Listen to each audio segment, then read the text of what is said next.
বানিয়েছি। এখানে আছে হলো রুটি, শুকনা রুটি, আর এখানে আছে এটা হলো বেগুন ভর্তা আছে। আর যে আলু পরোটা বানিয়েছি, একটু আলু বেঁচে গেছে, এটা রুটির সাথে হয়ে যাবে।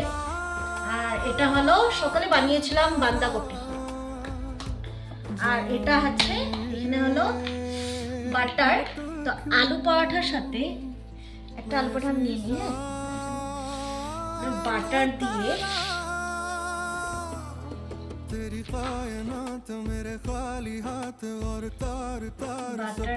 মজা লাগবে। তোমাকে দেবো বাটার? তোমাকে দেবো?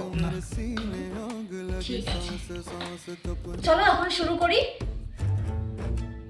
এটা বেগুন, একটু বেগুন নিয়ে রুটিটা ঢাকো ঠান্ডাতে। হ্যাঁ হ্যাঁ। আচ্ছা, রুটি ধনুষের জন্য রুটি নিয়ে না